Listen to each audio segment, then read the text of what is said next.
제가 먼저 읽도록 하겠습니다. 1절. 그 일 후에 하나님이 아브라함을 시험하시려고 그를 부르시되 아브라함아 하시니 그가 이르되 내가 여기 있나이다.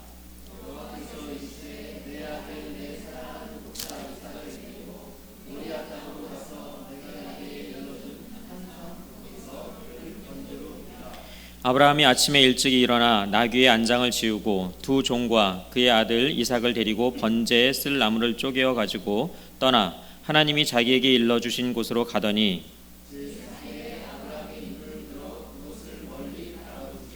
이에 아브라함이 종들에게 이르되 너희는 나귀와 함께 여기서 기다리라. 내가 아이와 함께 저기 가서 예비하고 우리가 너희에게로 돌아오리라 하고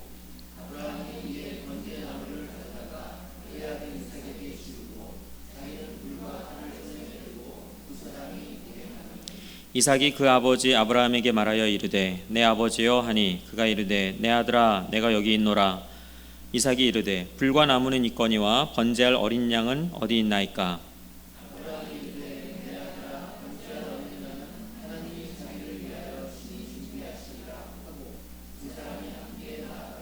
하나님이 그에게 일러주신 곳에 이른지라. 이에 아브라함이 그곳에 제단을 쌓고 나무를 버려놓고 그의 아들 이삭을 결박하여 제단 나무 위에 놓고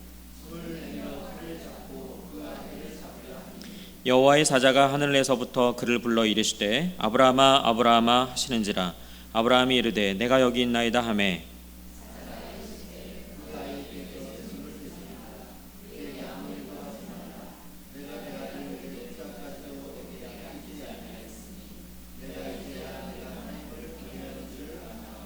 아브라함이 눈을 들어 살펴본즉 한 순양이 뒤에 있는데 뿔이 수풀에 걸려 있는지라. 아브라함이 가서 그 순양을 가져다가 아들을 대신하여 번제로 드렸더라.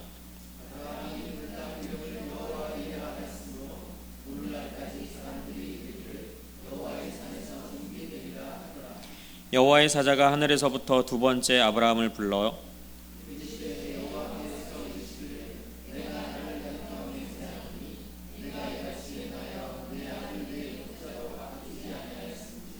내가 네게 큰 복을 주고 네 씨가 크게 번성하여 하늘의 별과 같고 바닷가의 모래와 같게 하리니 네 씨가 그 대적의 성문을 차지하리라.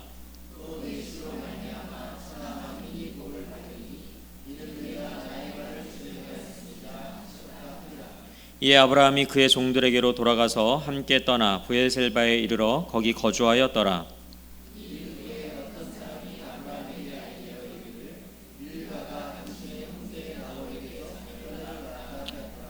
그의 맏아들은 우스요 우스의 형제는 부스와 아람의 아버지 그무엘과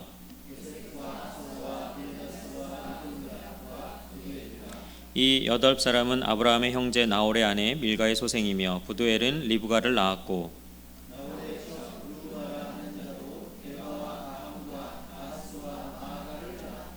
아멘. 긴 본문을 잘 읽어주셨습니다.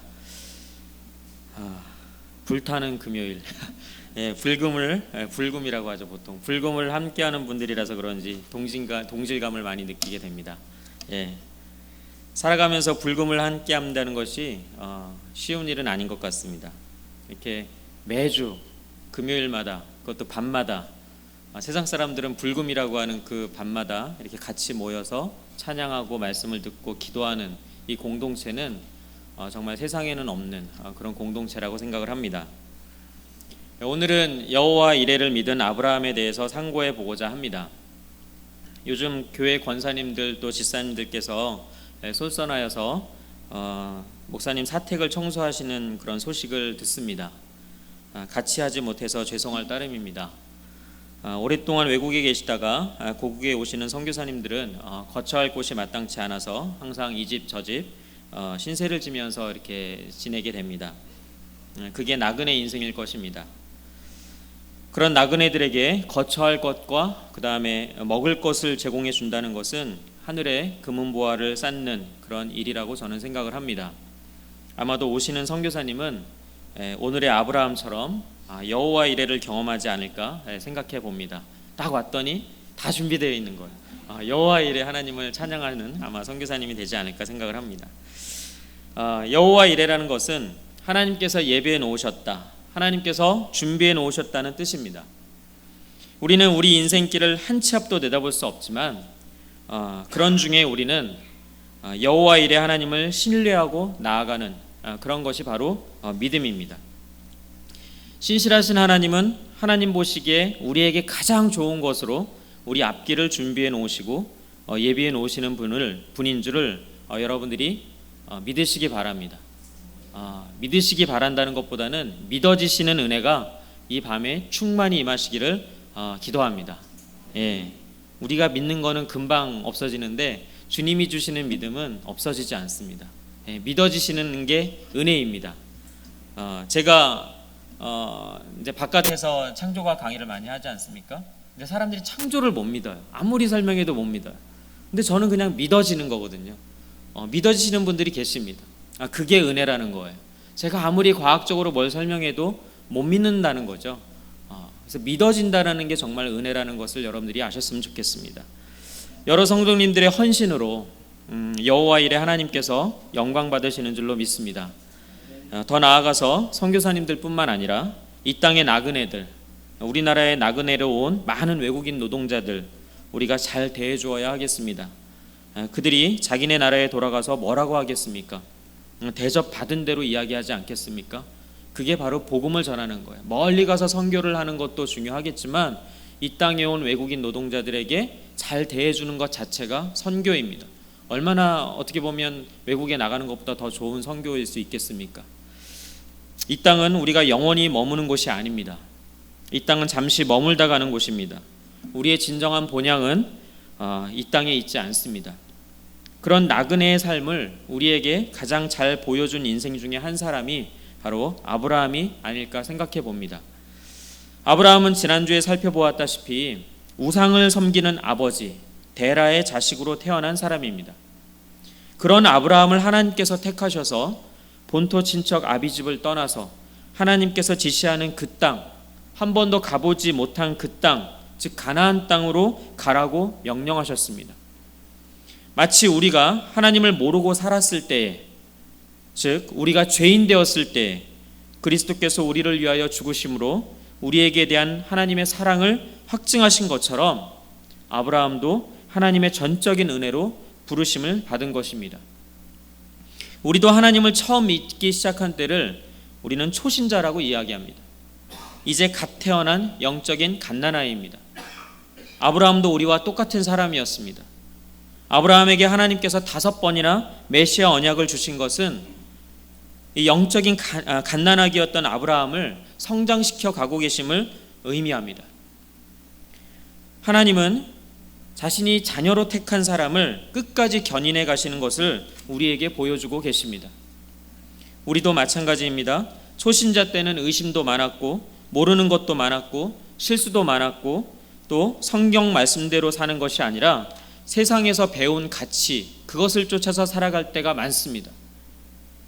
그러나 교회에서 복음을 제대로 가르치고 훈련한다면 그 초신자는 분명히 잘 성장할 것입니다.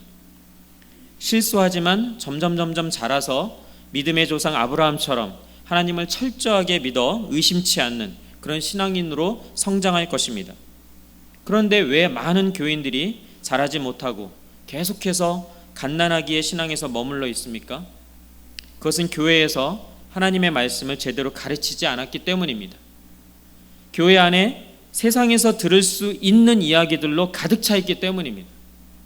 교회는 세상에서 들을 수 없는 이야기들이 가득 차 있어야 되는 것입니다. 세상에서 들을 수 없는 이야기라는 게 무엇입니까? 바로 복음입니다. 하나님 나라 이야기입니다.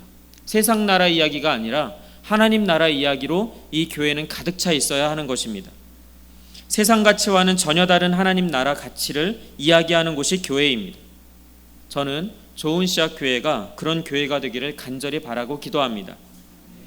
하나님께서 아브라함을 성장시키는 말씀도 무엇입니까? 바로 메시아 언약, 즉 복음의 말씀으로 반복해서 5번이나 주시면서 성장시켜 나가고 있는 것입니다.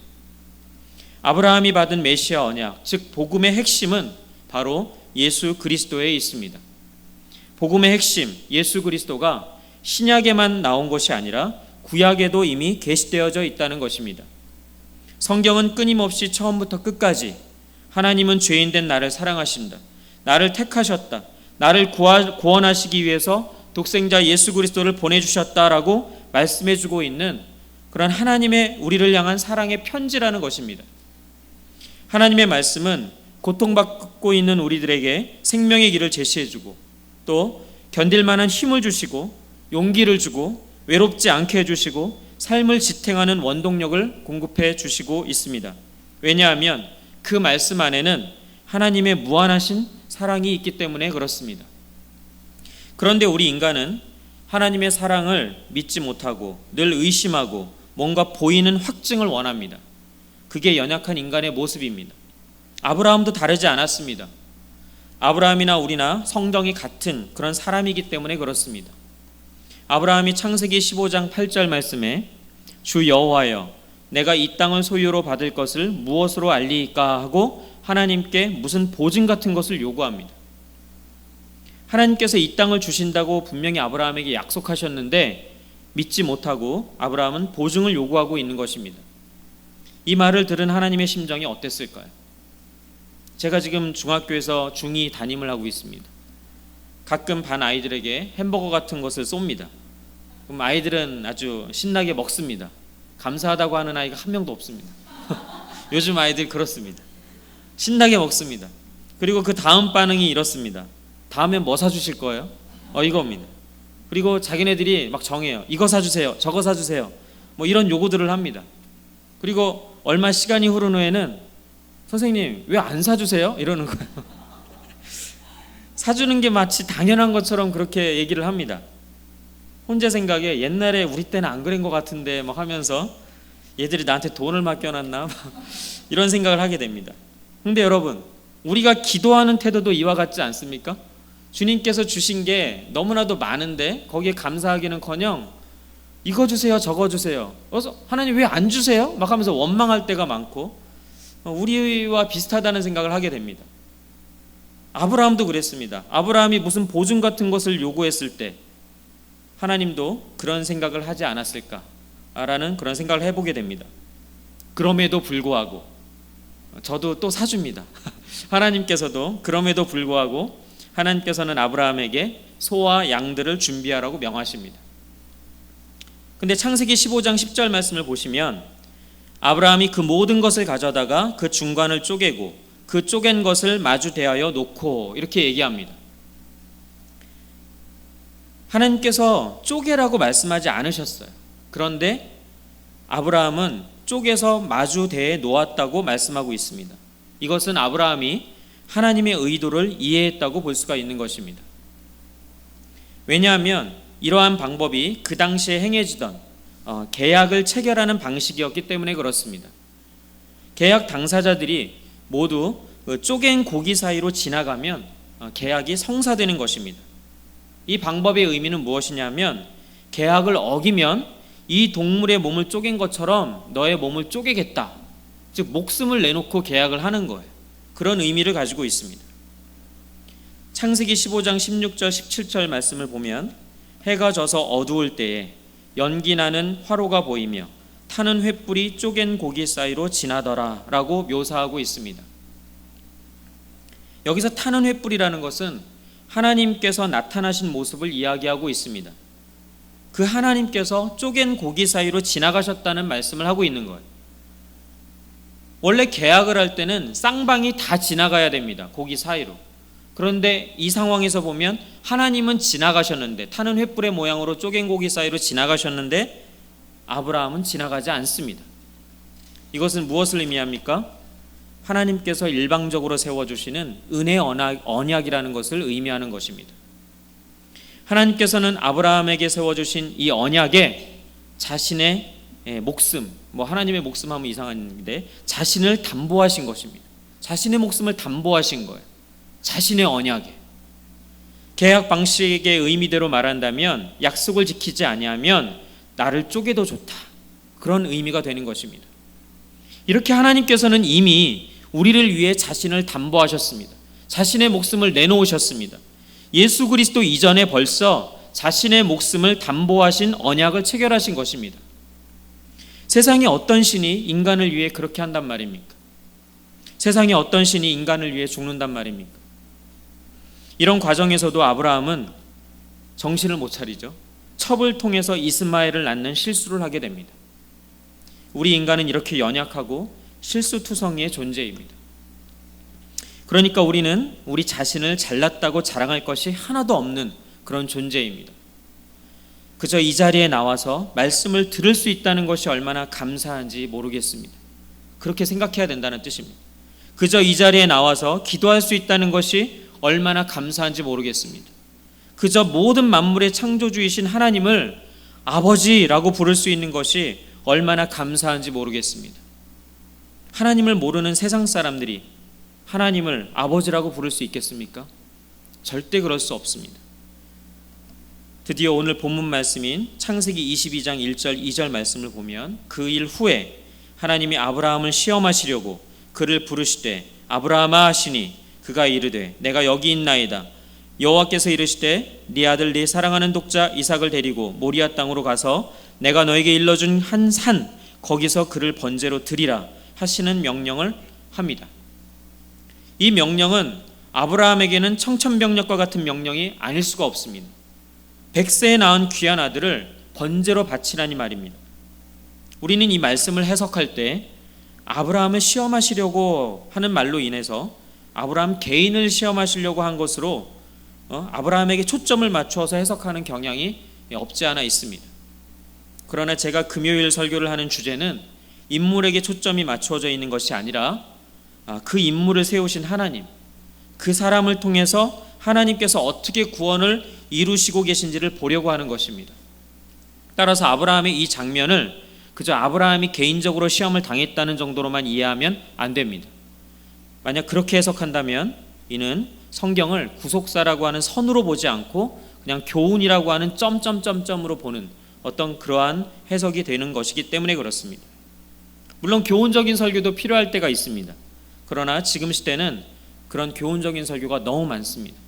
지금은 오히려 복음의 기초로 돌아가야 할 때인 것 같습니다. 만일 하나님께서 아브라함 개인을 시험하실 생각이시면 아들을 번제로 드리라고 하는 우상 숭배적인 방법이 아닌 다른 방법을 택하셨을 것입니다. 그 당시에 우상 숭배하는 그 숭배 방법에는 사람을 제물로 바치는 우상 숭배가 많이 있었습니다. 근데 하필 이런 방법, 개인을 시험하시려고 그러면 이런 방법을 쓸 필요가 없으시죠. 이런 방법을 쓰셨다라는 것은 뭔가 특별한 의도가 있었다는 뜻입니다. 그리고 또한 내가 너에게 일러준 한 산 거기서 번제로 드리라고 하고 장소를 지정해 주실 이유도 없으셨을 것입니다. 이렇게 아브라함은 생애를 통틀어서 두 번의 엄청난 결단에 직면하게 됩니다. 첫 번째는 창세기 12장 1절에 여호와께서 아브라함에게 이르시되 너는 너의 고향과 친척과 아버지의 집을 떠나 내가 네게 보여줄 땅으로 가라 하셨을 때의 결단입니다. 두 번째는 오늘 본문인 창세기 22장 2절에 네 아들 네 사랑하는 독자 이삭을 데리고 모리아 땅으로 가서 내가 너에게 일러준 한 산 거기서 그를 번제로 드리라 하고 명하셨을 때의 결단입니다.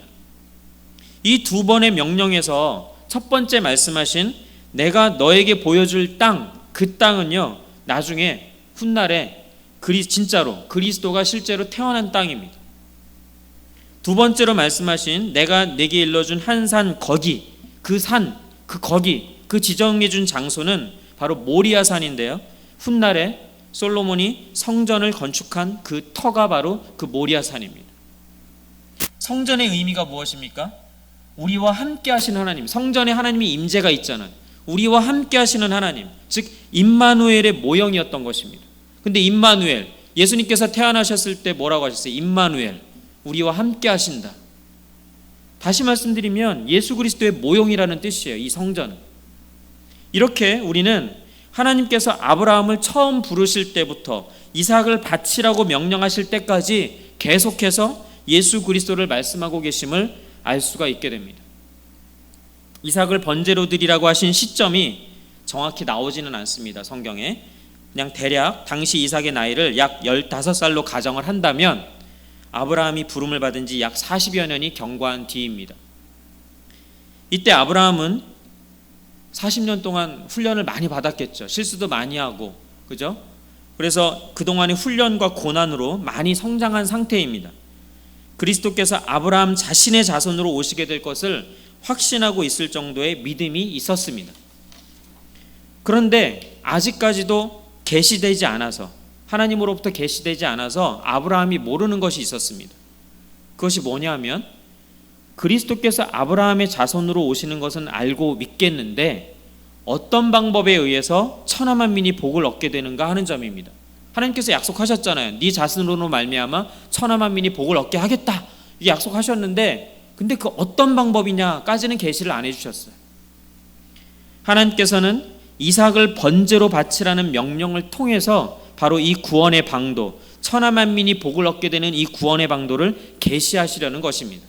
그래서 이 우상숭배적인 방법일지도 모르지만 이삭을 바치라고 명령하시는 거예요. 그런데 이 계시의 도구로서, 이 계시를 하시려고 이 계시의 도구로서 아브라함이 과연 그 역할을 감당할 수 있겠는가라고 아브라함을 시험하시려고 하셨다는 그런 뜻입니다. 따라서 오늘 우리가 상고하고자 하는 궁극적인 물음, 아브라함이 무엇을 위해서 세움을 입었는가에 대한 해답은 창세기 22장 2절에 네 아들 네 사랑하는 독자 이삭을 데리고 모리아 땅으로 가서 내가 너에게 일러준 한 산 거기서 그를 번제로 드리라 하신 그 명령을 순종하는 역할이라고 할 수가 있는 것입니다. 순종하는 역할, 이게 아브라함을 세우신 이유예요. 순종하는 역할을 맡기려고. 만약 아브라함이 순종하지 않았다면 이 구원의 방도는 이 아브라함의 이 장면을 통해서는 우리에게 계시되지 못했을 것입니다. 주님께서도 십자가를 앞에 놓고 요한복음 12장 27절에 그러나 내가 이를 위하여 이때에 왔나이다 라고 말씀하셨던 것입니다. 이게 무슨 뜻입니까? 순종이죠. 순종. 이때 이를 위하여, 내가 이를 위하여 이때에 왔다. 죽기 위하여 오셨다는 거예요. 순종하기 위하여 오셨다라는 거예요. 그것이 주님의 사명이었습니다.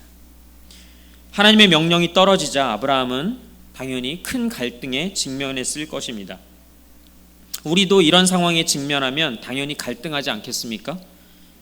그런데 우리의 갈등은 아마도 당연히 내 목숨보다 귀한 아들을 죽이느냐 마느냐의 갈등일 것입니다. 그렇지 않겠습니까? 다시 말하면 갈등의 범위가 내 아들에 한정되어 있을 그럴 거라는 이야기입니다. 그러나 지금 시험을 받고 있는 아브라함의 갈등은 그 정도 수준의 갈등은 아니었을 것입니다. 이미 아브라함의 믿음의 수준이 많이 지금 성장한 단계이기 때문에 메시아 언약의 당사자인 아브라함은 그동안 4차례에 걸쳐서 언약이 강화되어져 왔습니다. 여러 차례 실수를 통해서 믿음의 수준이 높아졌습니다. 이제 하나님께서 아브라함을 시험하시려는 것은 아까도 말씀드렸듯이 단순히 아브라함 한 명을 시험하시려는 것이 아니라 마지막 계시, 즉 어떤 방법으로 천하 만민을 구원할 것인지에 대한 구원의 방도를 계시하기 위한 시험인 것입니다. 따라서 아브라함의 갈등은 단순히 아들 이삭의 목숨에 관한 갈등이 아니라 하나님께서 이삭을 언약의 씨로 주셨다는 데 있습니다.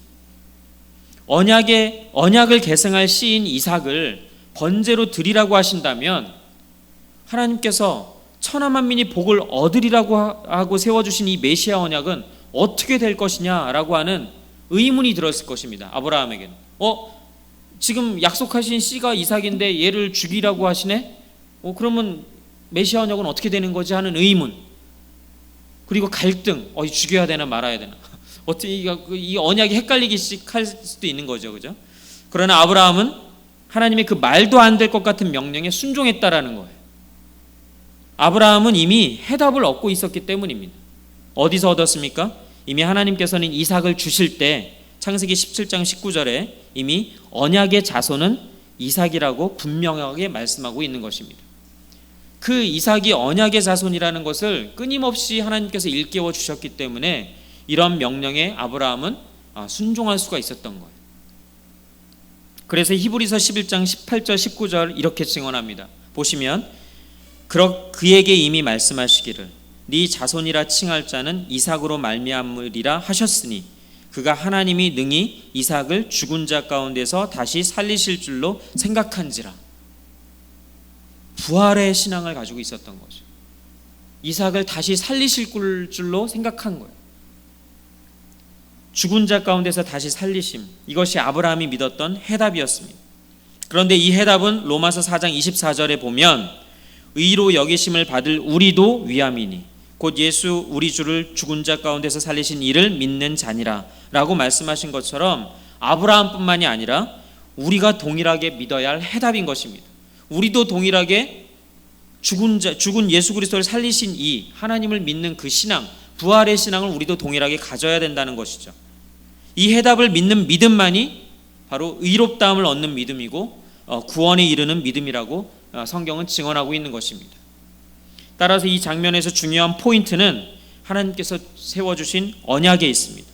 그리고 어떤 경우에도 어떤 상황에서도 하나님께서 세워주신 언약을 믿을 것인가 아니면 불신할 것인가 하는 그 믿음의 문제가 우리가 살펴볼 중요한 포인트인 것입니다. 그런데 아브라함은 바랄 수 없는 중에서도 믿었다는 것입니다. 이 점을 신약 성경 로마서 4장 17절에 보면 기록된 바 내가 너를 많은 민족의 조상으로 세웠다 하심과 같으니 그가 믿은 바 하나님은 죽은 자를 살리시며 없는 것을 있는 것으로 부르시는 이시니라 라고 말씀하고 있습니다. 그가 믿은 바, 뭘 믿었다는 거예요? 하나님은 죽은 자를 살리신다라는 걸 믿는 거고 또 없는 것을 있는 것으로 부르시는 이이다, 그런 분이 하나님이시다 라고 하는 것을 믿었다라는 거예요. 누가요? 아브라함이 그렇게 믿었다라는 거예요. 인류의 시조 아담과 하와는 에덴 동산에서 하나님의 사랑을 의심했습니다. 먹으면 반드시 죽으리라고 하신 그 언약을 불신했습니다. 그러나 아브라함은 하나님께서 왜 이삭을 번제로 드리라고 명하시는지 의심하지 않았다는 것입니다. 의심하지 않고 오히려 하나님이 능히 이삭을 죽은 자 가운데서 다시 살리실 줄로 생각한지라 라고 오히려 부활의 신앙을 표현했다라는 것입니다. 즉 세워주신 언약을 이루시기 위해서 죽은 자를 살려주실 하나님으로 아브라함은 믿었다는 말씀인 것입니다. 이 점을 신약 성경 로마서 8장에는 우리가 마땅히 기도할 바를 알지 못하나, 말하자면 어째서 나에게 이런 시험이 닥치는지, 이런 시험이 닥치는 것을 하나님은 왜 허용하시는지 그것은 알지 못하지만, 그러면서 우리가 알거니와 이런 식으로 시작하는, 뭔가 이것만은 확신한다는 것이며 우리가 알거니와 이것만은 확신한다. 뭘 확신한다는 겁니까?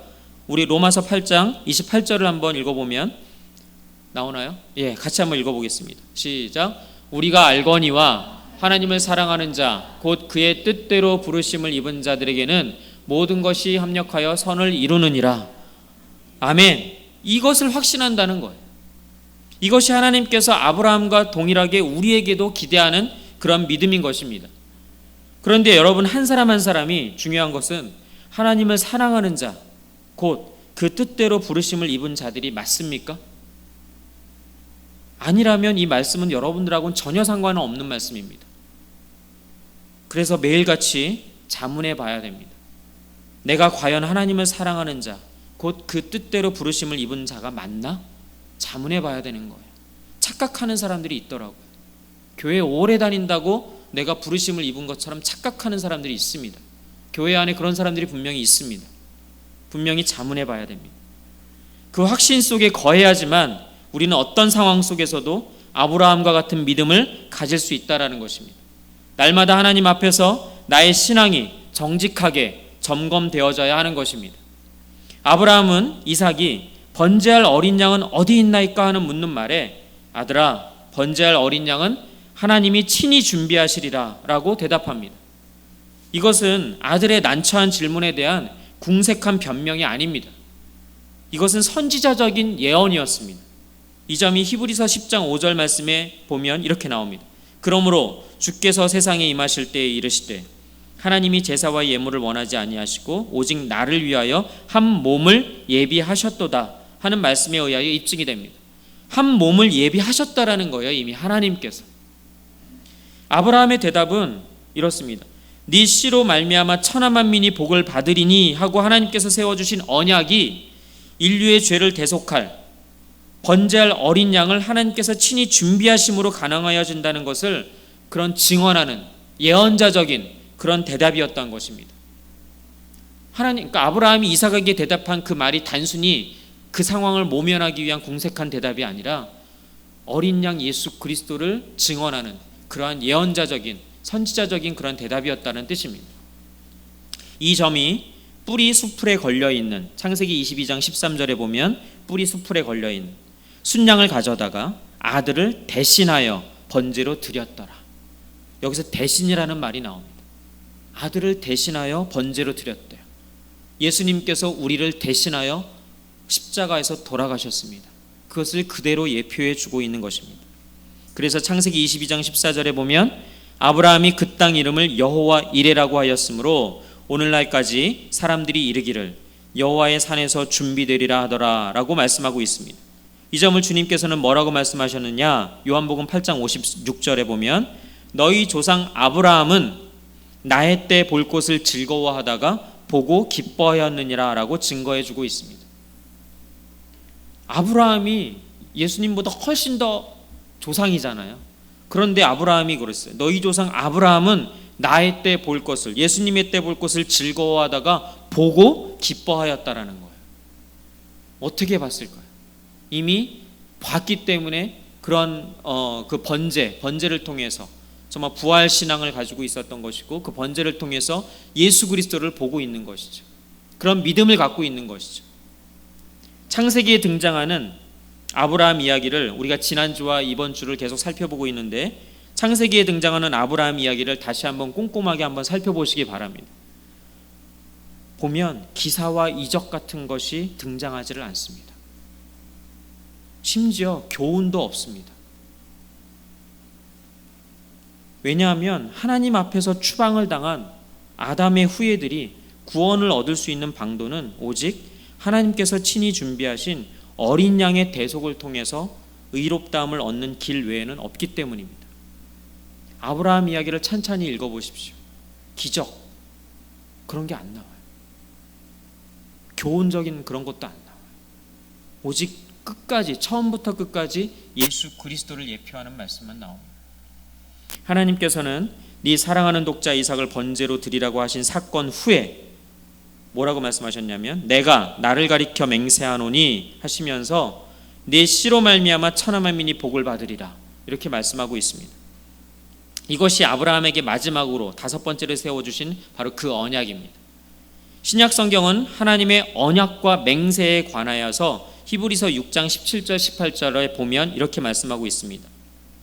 히브리서 6장 17절 18절 하나님은 약속을 기업으로 받는 자들에게 그 뜻이 변하지 아니함을 충분히 나타내시려고 그 일을 맹세로 보증하셨나니 이는 하나님이 거짓말을 하실 수 없는 이 두 가지 변하지 못할 사실로 말미암아 앞에 있는 소망을 얻으려고 피난처를 찾은 우리에게 큰 안위를 받게 하려 하심이라 라고 말씀하고 있습니다. 무슨 말씀입니까? 하나님은 거짓말할 수 없는 분이라는 거. 그거를 보증하기 위해서 하나님께서 자신을 걸고 맹세하셨다라는 거. 그 결과로 누가 소망을 얻어요? 우리가 소망을 얻는다는 거예요. 우리가. 와, 하나님이 정말 거짓말 못 하시는 분이구나. 신실하신 하나님이구나. 그러니까 약속하신 건 정말 지켜주시는 분이구나. 우리랑 함께 하신다고 약속했다면 언제나 우리와 함께 하시겠구나. 그러니까 우리가 이 세상을 살아가면서 이 말씀, 이 언약의 말씀 때문에 소망을 얻을 수가 있는 거예요. 그분은 거짓말을 못 하시는 분이니까. 그걸 얘기하고 있는 겁니다. 따라서 우리는 실제로 타는 횃불이 쪼갠 고기 사이로 지나가더라 하는 어떤 환상을 보여주십시오 뭐 이렇게 할 필요가 없다라는 거예요. 왜냐하면 지금 말씀처럼 두 가지 변치 못할 사실, 언약과 맹세, 그걸 우리가 갖고 있잖아요. 이미 언약과 맹세를 우리가 이미 갖고 있단 말이에요. 어떤 기적적인 환상이나 뭐 신비주의 이런 거는 우리가 추구할 바가 못 된다라는 것이죠. 디모데후서 2장 13절에도 우리는 미쁨이 없을지라도 우리는 없어요. 우리는 연약한 자이기 때문에. 그러나 주는 항상 미쁘시니 자기를 부인하실 수 없으시니라 라고 말씀하고 있습니다. 자기를 부인할 수 없다라는 뜻이 무엇입니까? 하나님께서 언약하시고 맹세로 보증하여 주신 약속을 지키지 않으신다면, 만약 하나님께서 지키지 않으신다면 그분은 거룩하시고 의로우시고 진실하시다는 그 하나님 자신을 부인하는 게 되어버리는 거예요. 그렇기 때문에 하나님은 이러실 수가 없는 분이, 거짓말하실 수가 없는 분이라는 뜻입니다. 따라서 그 어떤 표징보다도 어떤 기적보다도 더 확실한 것은 바로 하나님 자신을 두고 맹세로 보증하여 주신 바로 그 언약이라는 것입니다. 그래서 우리 기독교의 믿음은 다른 어떤 것을 믿는 것이 아니라 바로 하나님의 약속의 말씀을 믿는 믿음인 것입니다. 여호와 이레의 하나님을 믿는 것입니다. 하나님 자신을 두고 맹세하여 주신 그 약속의 말씀을 믿고 우리가 나아가야 하는 것입니다. 그렇다고 무슨 미신처럼 약속의 말씀을 몸에 지니고 다녀야 한다는 어떤 그런 식으로 생각하면 안 됩니다. 요즘 기독교 내부 안에 그런 움직임이 조금씩 있어요. 솔직히 말해서 저는 그 연말에 새해에 말씀 꼭 뽑기, 그것도 저는 솔직히 성경적이 아니라고 보는 입장입니다. 그거 뽑아서 이게 그거 이상하잖아요. 거기에 뭐 다른 말씀이 있으면 어떻게 해요? 뭐 유다가 목매어 자살했더라. 그거 있으면 어떡할 거예요? 말이 안 되잖아요. 그런 거 말고 실제로 그 약속의 말씀이 내게 내재화되고 어느덧 그 말씀대로 살아가고 있어야 하는 그런 것을 의미합니다. 어떻게 그렇게 할 수 있습니까? 바로 성령께서 내 안에 역사하여 주실 때 가능한 일입니다. 한순간에 그렇게 되는 사람도 있을지 모르겠습니다. 그런데 대부분의 경우는 매일매일 말씀을 봐야 되고요, 찬송을 해야 되고, 기도하는 생활 가운데 주의 말씀이 선포되어지는 자리에 나와서 말씀을 듣는 중에 살아가는 현장에서 항상 주님을 생각할 때 조금씩 나도 모르게 성령의 담비에 내가 젖어드는 것입니다. 이렇게 성장하는 거예요. 그러할 때 우리는 여호와 이레 하나님을 경험할 수가 있는 것입니다. 말씀을 정리하겠습니다. 우리는 지난주와 오늘에 걸쳐서 아브라함이 무엇을 위해서 세움을 받았는가에 대해서 우리가 상고해 보았습니다.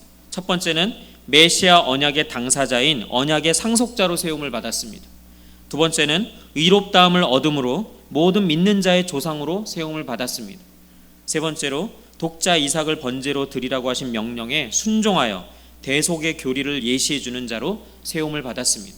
네 번째로 죽은 자를 살려주실 하나님을 믿는 자로 세움을 받았습니다.